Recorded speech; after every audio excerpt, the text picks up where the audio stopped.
माझे 2 मुलगे आहेत.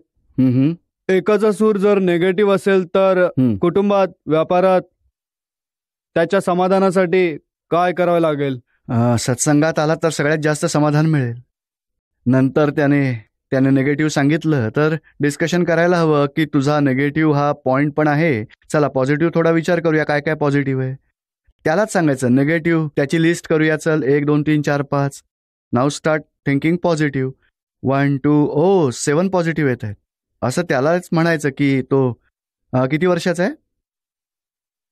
27. पण मग हा तुमचं ऐकेल का? होय. हा, तर त्याला सांगायचं बघ हे कधी नाण्याच्या बघा 2 बाजू असतात, तसंच कोणत्याही कार्यात 2 बाजू असतात, निगेटिव्ह आणि पॉझिटिव्ह. आपण निगेटिव्ह जरूर विचार करायला हवा, पण पॉझिटिव्ह देखील विचार करायला हवा.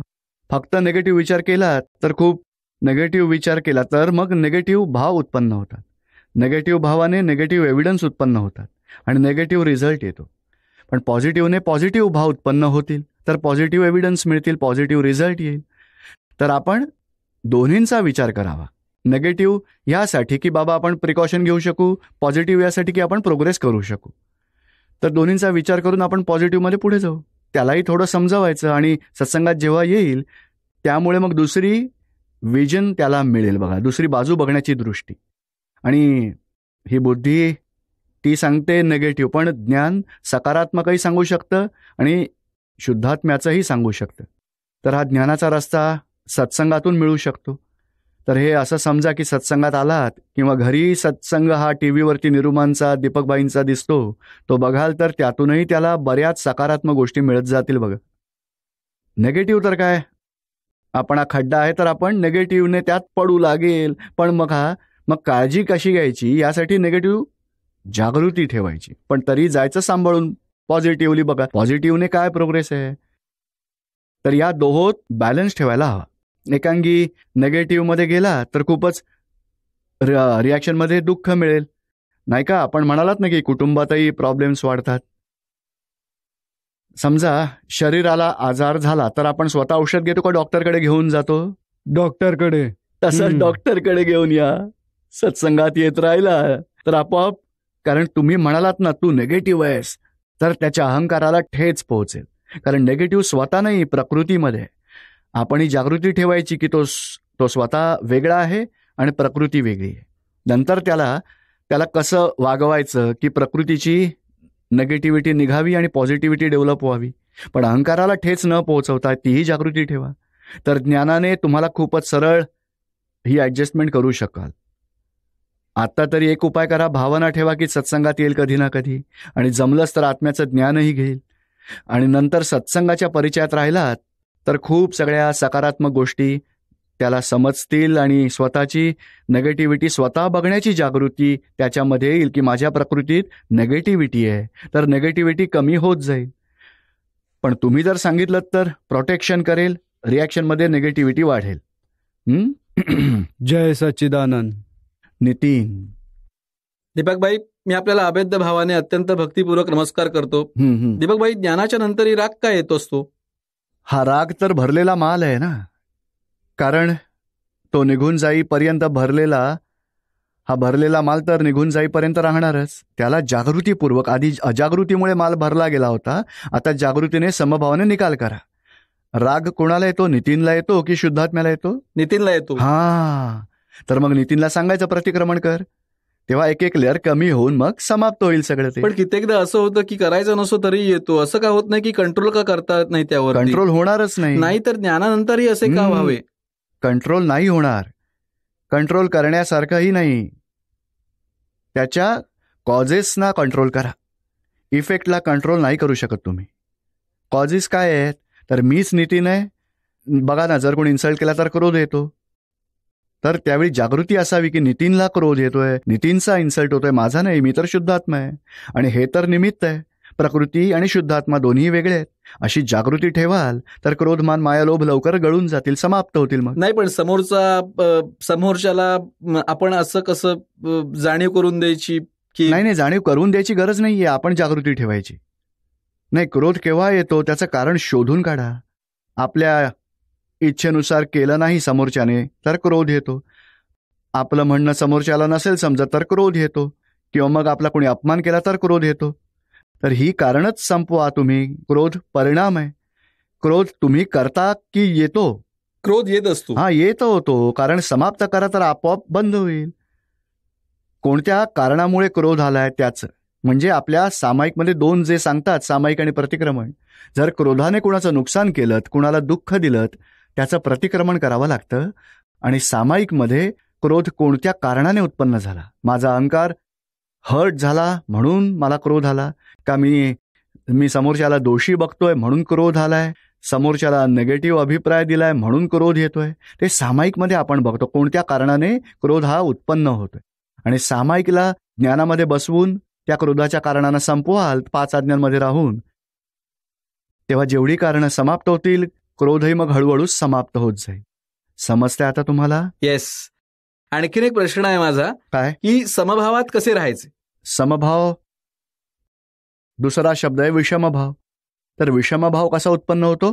दुसऱ्याला दोषी बघितलं, दुसऱ्याचं नेगेटिव्ह बघितलं, दुसऱ्याच्या प्रति रागद्वेष, अज्ञानतेने आपण दुसऱ्याच्या प्रति रागद्वेष करतो आणि तोच विषमभाव आहे. तर ज्ञानाने समता भाव येईल, बुद्धीने व अज्ञानतेने विषमभाव येतात आणि ज्ञानात राहिल्यामुळे समभाव होतात. बघा, नाही, पण कित्येकदा तर असं होतं की समोरच्याची चूक असते पण तरी पण बस तेच बुद्धीचं काम असतं. बुद्धी नेहमीच समोरच्याला दोषी धरत असते आणि तेच विषमभावाचं कारण आहे. त्यामुळे आपण डिस्टर्ब होतो, आपल्या क्रोधाने वाणीने समोरच्याला दुःख देतो. अशा स्थितीमध्ये कसे आपण स्वतःला कंट्रोल करायचे, समोरच्याचा राग न यावा, त्याचा द्वेष न बांधावा. तो समोरचा आपल्याला दोषी का वाटतो, तो चूक करतोय असं का वाटतं? कारण आपण त्याच्यातील शुद्धात्मा नाही बघत. आणि बघा, समजा ही माझी बॅग आहे आणि माझी बॅग दुसऱ्या कोणी उचलली तर मी रागाने, माझी बॅग आहे, हात नको लावूस, कारण ही बॅग माझी आहे. तो नंतर सांगेल, साहेब तुमची बॅग त्या बाजूला आहे, ही तर माझी आहे. आणि मला दिसेल की माझी बॅग इथे पडली. मग माझा राग का गेला? तर माझ्या मोहाने क्रोध आला होता. तो अपमान झाल्यामुळे, त्यामुळे अहंकार म्हणजे कारण तुम्ही चेक करा कोणत्या कारणामुळे आपण समोरच्याला दोषी बघतो आहोत. माझी बॅग घ्यायला हा का आला, बघा त्याला दोषी का बघितलं मी? माझी बॅग घ्यायला तो आला. नंतर मला कळलं की माझी बॅग तर ही आहे. तर ही समज व्यवहारातल्या गोष्टींचे पण आतही असंच आहे. तू खूपच खोटं बोलतोस, तेव्हा आपल्याला लगेच राग येतो. मी कधी खोटं बोललो? तो मला अपमान वाटतो. मी खरा आहे असा माझा आग्रह आहे. त्या अहंकारालाच ठेच लागल्यामुळे क्रोध आलेला आहे मला. तर माझी चूक मी शोधली आणि माझी चूक मी संपवली तर माझे क्रोध, मान, मायालोभ आपोआप गळून पडतील. तर आता माझा क्रोध, माझा मान, आपला लोभ, आपला मोह समोरच्याला दोषी ठरवतो, समोरच्याच्या चुका काढतो. आपल्याच दोषांमुळे आपण समोरच्याला दोषी पाहतो आणि आपलीच प्रथम दोषी दृष्टी निघून गेली पाहिजे. मी स्वतः कोण आहे आणि हा नितीन वेगळा कसा आहे, या जागृतीत राहिला तर माझी निर्दोष दृष्टी होईल आणि नंतर मग मी समोरच्याला निर्दोष दृष्टीने व्यवस्थित बघू शकेन मी. समजते आता तुम्हाला हे? जय सच्चिदानंद. ममता, काय विचारायचंय? आत्म्याचा अनुभव कसा असतो? कसा असतो? तुम्ही ज्ञान घेतलंय? नाही. मग उद्या ज्ञान घ्या. नंतर आज्ञांमध्ये राहून आत्म्याचा अनुभव तुमचा वाढत जाईल. आत्म्याचा अनुभव म्हणजे काय आहे? आता ममताला कोणी वाईट शब्दाने बोलला किंवा ममताची कोणी चूक काढली तर आत काही वाटतं की नाही? तर हे आतून जे दुःख वाटतं तो अज्ञानतेचा अनुभव आहे. पण ज्ञानाचा अनुभव, जर ममताला कोणी बोललं तर जागृती राहील की हा ममताला बोलतोय, मला नाही, मी तर शुद्धात्मा आहे. ही जागृती ठेवल्यामुळे आत्म्याचा अनुभव राहतो. पण ममताला काहीही शरीराला दुखणं आलं, मनात तिच्या दुःख आलं, अहंकार दुखावला, ते मनाला टच नाही होणार. आत वेगळेपणाची जागृती राहील. तो अनुभव आत्म्याचा म्हटला जातो. आणि बुद्धीचं काय? जर बुद्धीला पटत नसेल तर काय करायला हवं? त्यासाठी दादाजींचं ज्ञान घ्या तुम्ही आधी आणि दादा भगवानांचा असीम जय जयकार म्हणा. दादा भगवानांकडून शक्ती मागा. ही बुद्धी चुकीचं, ती जी हावी होतीये, समोरच्याचे दोष दाखवतेय, दुसऱ्याची नोंद घेते की हा असा आहे, हा तसा आहे, द्वेष उत्पन्न करते, वैरभाव उत्पन्न करते. हे दादा भगवान, या बुद्धीपासून मला वाचवा, आम्हाला शक्ती द्या, अशी प्रार्थना करायची. आणि दुसरा प्रश्न आहे, एक चावी वापरायची. कोण भोगतोय दोघांच्या व्यवहारात? समोरचा भोगतोय की आपण स्वतः भोगतोय? कोण भोगत असेल बघा? स्वतःच. तर मग एकच वाक्य लक्षात ठेवा, भोगतोय त्याची चूक. आणि दुसरं वाक्य दादाजी म्हणायचे, झाला तो न्याय, झालं ते व्यवस्थित, झालं ते करेक्ट, तरच बुद्धी शांत होईल. नाहीतर दुसरा कोणताच उपाय नाहीये बुद्धीला शांत करण्याचा. ज्ञानामुळेच बुद्धी शांत होईल. आणि दुसरा प्रश्न हा आहे, मानसिक रूपात दुःख दिलं कोणाला तेच मागच्या जन्मी? तेच नेगेटिव्ह भावना ठेवता, कोणाला दोषी पाहता, त्यालाच मानसिक रूपात दुःख देणं म्हणतात. किंवा दृष्टी वाईट ठेवतात, नाही का, कोणी मुलींवर वाईट नजर ठेवतात, किती छान आहे, विषय विकाराची, ते बघा, ते मानसिक दुःख देणं होतं बघा. ते दिलं तर लगेच प्रतिक्रमण करायला हवं की मनातून कोणाप्रती विकारी भाव नसावा, कोणाप्रती द्वेष, अभाव, तिरस्कार व्हायला नको, आपल्याला राग मोहही होऊ नये. पण ते झालं तर प्रतिक्रमण करा. आणि सुखात समज आहे आणि व्यवहारात समज कमी आहे, त्यासाठी सत्संगाने काय? तुमची समज वाढेल. आणि दादाजींच्या आज्ञांमध्ये राहा, आणि दादाजींची तुम्ही पुस्तकही वाचा. आणि सत्संगात तर तुम्ही कुठे राहता? जयपूरला, तर इथेही सत्संग होत असतो आठवड्यातून एकदा. जमेल तेव्हा जरूर या. तर जेवढे आपण सत्संगात राहाल त्याने तुमची समज विकसित होत जाईल आणि व्यवहार सरळ आपण पूर्ण करू शकाल. पूज्यश्री, हे निवेदन आहे की वर्षातून एकदा जरूर यावं इथे. हा, तुम्ही अशी भावना ठेवा. हा, जय सच्चिदानंद. जय सच्चिदानंद. विमला. जय सच्चिदानंद महाराज. जय सच्चिदानंद. हां महाराज, माझा एक प्रश्न आहे. माझे पूजाच्यात मन नाही लागत आणि बेचैनी खूप असते मनात, डोक्यात.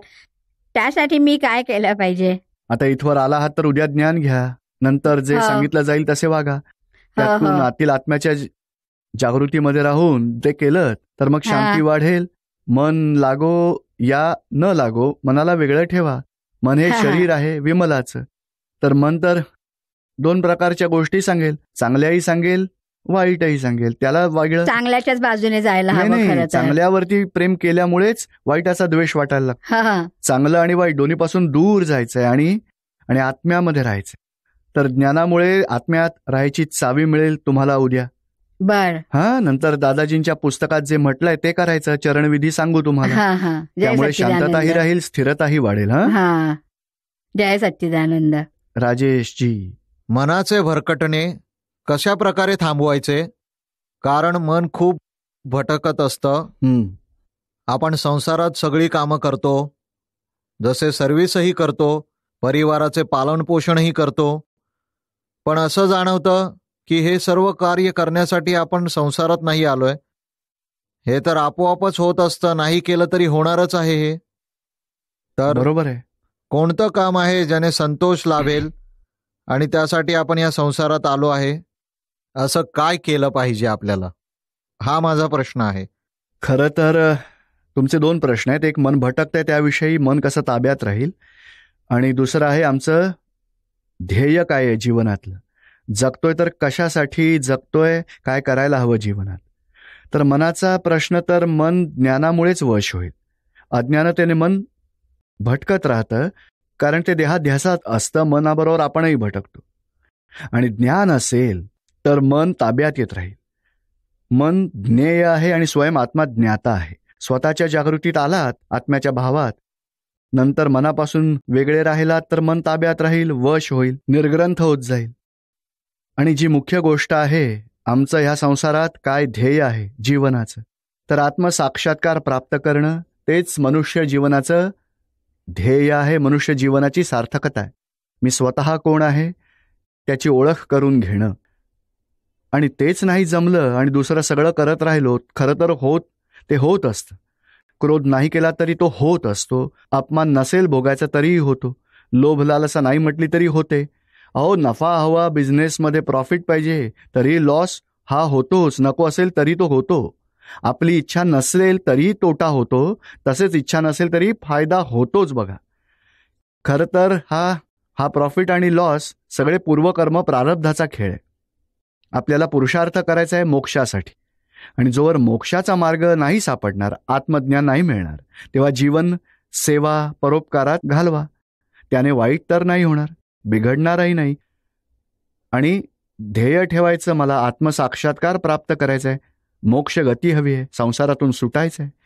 आणि आपण इथवर आला आहात तर उद्या ज्ञान प्राप्त करा, मोक्षाच्या मार्गाची त्याची प्राप्ती नाही, तुम्हाला आसनस्थ करू, मोक्षमार्गावर पुढे कसं जायचं त्याचा मार्ग दाखवू, पुरुषार्थ करायच्या चाव्या देऊ तुम्हाला.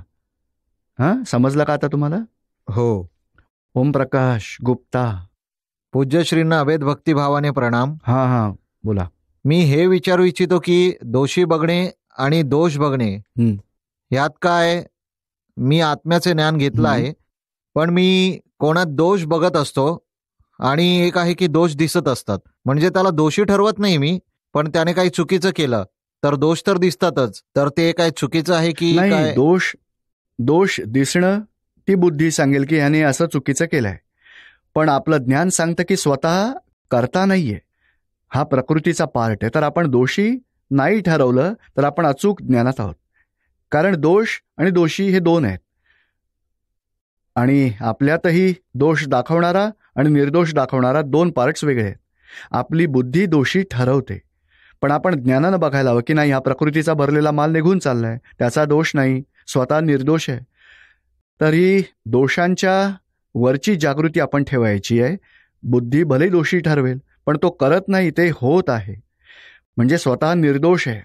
आणि प्रकृती देखील दोषी नाहीये, कारण पूर्वकर्माचं फळ आहे ते. जसं एखाद्या माणसाने काही बघा वेगळं खाल्लं 2-3 दिवसापूर्वी, तर आज त्याला वॉमिटिंग होतं, तर उलटी होण्यामध्ये काही चुकीचं नाही. वॉमिट चुकीचं आहे, पण त्या चुकीचा गुन्हेगार तो आज नाहीये, कारण तो परिणाम आहे. परिणाम स्वतः गुन्हेगार नाहीये, आणि परिणामही गुन्हेगार नाही मानला जाणार, कारण कॉजेसच्या वेळी गुन्हेगार होता, आणि परिणामांच्या वेळीही तो निर्दोष आहे, आणि स्वयं आत्माही निर्दोष आहे. तेव्हा दोन्ही दृष्टीने बघा, परिणाम बुद्धी सांगेल की दोषी, पण तो दोषाचा खरं तर परिणाम आहे. पूर्वी दोष घडले त्याचा परिणाम आहे. आज गुन्हेगार नाहीये, आणि स्वतः आतूनही गुन्हेगार नाहीये, निर्दोष आहे. हां, समजते आता? हे बुद्धी सांगेल, पण आपण हे ज्ञानाने दोषीलाही निर्दोषच मानायचं आहे, आणि अंतरंगातूनही निर्दोष पाहायचंय त्याला. दीपक भाई, अशाच प्रकारे जेव्हा दिवाळी असते तेव्हा साफसफाई करावी लागते, असे संयोग एकत्र येतात की मला साफसफाई करावी लागते, तर त्या दरम्यान खूप सारे जीवांना आपण वाचवण्याचा प्रयत्न करतो तरीही ते मरतात. तर त्यावर काय उपाय करावा ते सांगा. त्यासाठी प्रतिक्रमण करा. प्रतिक्रमण केलं तर अर्धा तास 1 तास बसून माफी मागा, आणि निश्चय करा की माझ्या निमित्ताने कोणा जीवाची हिंसा न व्हावी. नियम काय आहे की आधी भाव बिघडले होते, मरतील. साफ करताना काय करायचं? ते भाव बिघडले होते म्हणून आपल्या निमित्ताने ते मरतात. आता भावना ठेवा की माझ्या निमित्ताने कोण्याही जीवाची हिंसा न व्हावी, तर कोणी मरण्यासाठी येणारच नाही तुमच्याकडे, कारण आपल्या भावनेचं फळच आलंय इथे. पण ही भावना सुधारा, तर नवी फळं अशी येतील की कोणा जीवाची आपल्या निमित्ताने हिंसा होणारच नाही, आणि झालीच तर त्याचं प्रतिक्रमण करा. काय दीपक भाई, आत्ताच आपण सांगितलं जिथे जिथे जीव असतात तिथे तिथे आत्मा आहे. तर आता एक रोग आहे कंजिनेंटल आयझेशिया, तर त्यांना त्या अमेरिकेतील एक व्यक्ती आहे स्टीवो, त्याला कुठेही वेदना होत नाही. त्याचं काय? तो सगळी कामे स्वतःच करतो. जर त्याला जखम झाली तरी दुसरा माणूस सांगतो की तुमचं रक्त येत आहे म्हणून, त्याला वेदना होतच नाही. तर त्याचं काय? त्याला वेदना होत नाही तर काय त्याच्यामध्ये आत्मा नाहीये? आत्मा आहे, कनेक्शन तुटलंय. ते नाही का वायर केबल असते ना, केबल सगळ्या संदेश देणाऱ्या सगळ्या डिस्कनेक्ट झाल्या, आत्म्याला फोन नाही पोचत. आता मूळ आत्मा आहे, पण या व्यवहार आत्म्यावर आवरण आलंय. ते नाही का कोमात असतात ना कित्येक अशा सुया टोचा, काही कळतच नाही. व्यवहार आत्म्यावर आवरण आलंय, ज्ञानदर्शनावर आवरण आलेलं आहे, म्हणून संवेदना जाणवतच नाही. आवरणात वेदना तर होतेच, मूळ आत्म्याला माहिती सगळं असतं, पण हा व्यवहार आत्मा मालक जो आहे अहंकार, त्याला भान नाहीये, बेभान स्थितीत आहे तो. आणि हे म्हणाल नंतर पॅरालिसिस झाला तरीही कळणार नाही, म्हणजे काहीतरी आतून हे कनेक्शन लिंक तुटली आहे. बस दीपक भाई, आपला आशीर्वाद हवा. ठीक आहे. प्रीतम, चिकट फायलांचे किती दिवस प्रतिक्रमण करावे लागते? चिकट फाईल हा हे आतून आस आहे. समजा चिकट फाईल दिसली, आतून रागद्वेष होतात, तिथवर प्रतिक्रमण करा. पण एक वेळ जेव्हा प्रतिक्रमण करता त्यानंतर 2-5 वेळा करून बंद करा. आणि शक्य असेल तर असं करा, ती चिकट फाईल आहे त्यासाठी हे समजलं पाहिजे की बाबा अनेक वर्षांपासून आपण त्याच्या संबंधात आलो आहोत. तर जेव्हापासून त्याच्याशी संबंध आलाय तिथून सुरुवात करा की आजवर त्याच्याशी किती राग, द्वेष, मोह, अभाव, ईर्ष्या, आक्षेप, अभिप्राय, सगळे काही दोष केले. एक एक मुद्दा शोधून काढा तुम्ही, आठवत राहा आणि माफी मागत राहा. एक दोषाची 2-4 वेळा माफी मागायची, दुसरा दोष पाहायचा, तिसरा बघायचा, अशी माफी मागत राहायची. 1 तास करा, नंतर दुसऱ्यांदा 1/2 तास करा. असं 2-3 वेळा केल्यानंतर तुम्हालाच हलकं वाटेल एकदम. आणि नंतर पुन्हा पुन्हा करायची गरजच नाही. नंतर रोजच्या व्यवहारामध्ये ते आले आणि त्यांचे काही दोष दिसले तर 2-4-5 वेळा माफी मागून बंद करायचं. समजतं आता हे? याचा काही वेगळा सरळ उपाय आहे ज्यामुळे लवकर सुटका होईल? त्याचा सरळ उपाय तर आहे की 5 आज्ञांमध्ये राहा आणि त्याला रिअलमध्ये शुद्धात्मा बघा, रिलेटिव्हमध्ये निर्दोष बघा. आपण दोषी बघतो त्यामुळेच ही चिकट फाईल ही सगळी ताणली जाते. जेवढे निर्दोष बघाल, शुद्धात्मा बघाल आणि आतून उत्पन्न होणाऱ्या दोषांचं प्रतिक्रमण करत राहाल तर त्याने लवकर दोघांचा मग हिशोब पूर्ण होईल. दुसरं, फाईल जास्त असतील तर त्यांचे एकदम एकाच वेळी प्रतिक्रमण करावे का वेगवेगळे करावे? ऍक्च्युली वेगवेगळंच करावं लागेल. वेगवेगळे करावे हा, लागेल. वेगवेगळ्या व्यक्तीला बघा. आपल्याकडे किती 24 तास असतात. 10, 12, 15 तासात तर आपला संसार व्यवहार पूर्ण होत असतो बघा. तर बाकीचे 6, 8 तास झोपण्यामध्ये जातील. तर एखादा तास काढा प्रतिक्रमणासाठी. दादाजी स्वतः सांगायचे, ज्ञान त्यांचं तर पूर्ण ज्ञान प्रकट झालं होतं, तरीही 4 वर्षांपर्यंत दिवस रात्र साऱ्या जीवनातल्या एक व्यक्तीचं त्यांनी प्रतिक्रमण केलं. मग आपण तर कोणीच नाही होत. आपण तर नक्कीच करायला पाहिजे प्रतिक्रमण. जय सच्चिदानंद.